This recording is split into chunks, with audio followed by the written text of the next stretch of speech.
जय माता दी। आप सभी का मेरे YouTube चैनल पर हार्दिक स्वागत है। आज की इस वीडियो में मैं आपको सुनाने वाली हूँ जितिया व्रत की कथा प्रारंभ करने से पहले आप सभी से अनुरोध है, कमेंट बॉक्स में जितिया माता की जय जरूर लिखिएगा। पौराणिक कथा के अनुसार नर्मदा नदी के पास एक नगर था। उस नगर का नाम था कंचनवटी। उस नगर के राजा का नाम मलयकेतु था। नर्मदा नदी के पश्चिम तट में बालूहटा नाम की मरुभूमि थी, जिसमें एक बहुत बड़ा पाकड़ का पेड़ था और उस पेड़ पर एक चील रहती थी।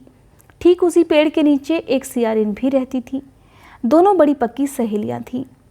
एक दिन उन दोनों ने नदी के तट पर कुछ महिलाओं को किसी देवता की पूजा करते देखा।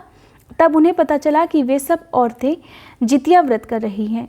तब उन सबको देखकर दोनों ने भी जितिया व्रत करने का संकल्प लिया। लेकिन जिस दिन दोनों को व्रत रखना था, उसी दिन उस शहर के एक बड़े व्यापारी की मृत्यु हो गई और उसका दाह संस्कार उसी मरुस्थल पर कर दिया गया, क्योंकि सियारिन मांस खाती थी। अब ऐसे में मुर्दे को देखकर वो खुद को रोक नहीं सकी। उसे जोर से भूख लगने लगी और उसने मुर्दे का कुछ मांस खा लिया, जिसकी वजह से उसका व्रत टूट गया। लेकिन उधर चील ने अपने ऊपर संयम रखा और नियम और श्रद्धा के साथ उसने अपना व्रत पूरा किया। फिर अगले जन्म में दोनों सहेलियों ने एक ब्राह्मण परिवार में पुत्री के रूप में जन्म लिया। दोनों बहनें बनी। उनके पिता का नाम भास्कर था। चील बड़ी बहन बनी और उसका नाम शीलवती रखा गया। शीलवती की शादी बुद्धिसेन के साथ हो गई, जबकि सियारिन, जो कि छोटी बहन के रूप में जन्म ली थी, उसका नाम कपूरावती रखा गया। उसकी शादी उस नगर के राजा मलयकेतु से कर दी गई।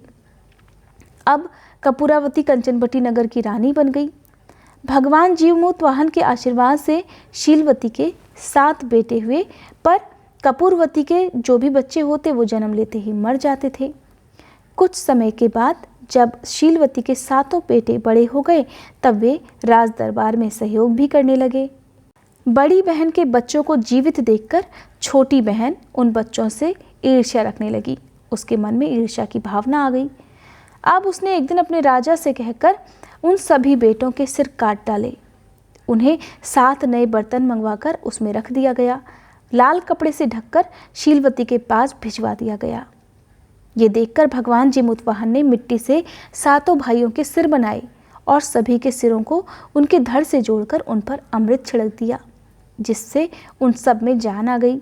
7 युवक जिंदा हो गए और घर लौट आए। जो कटे हुए सर रानी ने भेजे थे, वे फल बन गए। उधर दूसरी तरफ रानी कपूरावती बुद्धिसेन के घर से सूचना पाने को व्याकुल थी, और जब उसने काफ़ी देर तक कोई सूचना नहीं पाई तो कपूरावती स्वयं बड़ी बहन के घर गई। वहाँ उसने देखा कि उसके सारे बेटे जीवित थे। ये सब देखकर वो बड़ी हैरान हो गई और फिर वो मूर्छित हो गई। जब बहुत देर बाद उसे होश आया, तब उसने अपनी बड़ी बहन को सारी बात बताई और अपनी गलती के लिए क्षमा भी मांगने लगी। अब उसे अपनी करनी पर बड़ा पछतावा हो रहा था। तब भगवान जीवमुतवाहन की कृपा से शीलवती को पूर्व जन्म की बातें याद आ गई, क्योंकि शीलवती ने अपने पूर्व जन्म में जितिया व्रत को पूर्ण किया था। तब वह अपनी छोटी बहन कपूरावती को साथ लेकर उसी पाकड़ के पेड़ के पास गई और उसे वहां जाकर सारी बात बताई। उसे उसके पूर्व जन्म की बातें भी बताई। अब कपूरावती ने भी जितिया व्रत करने का निश्चय किया और उसने पूरी श्रद्धा और विश्वास के साथ जब इस व्रत को किया, तो इस व्रत के प्रभाव से कुछ ही समय बाद कपूरावती गर्भवती हुई और उसके बाद से उसकी पैदा होने वाली संतानें लंबे समय तक जीने लगी। इसीलिए जितिया व्रत के दिन पाकड़ के पेड़ की पूजा करना बहुत शुभ माना जाता है।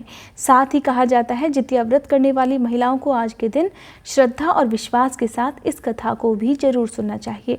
बिना कथा कहे या सुने आपको व्रत का पूरा फल प्राप्त नहीं होता है।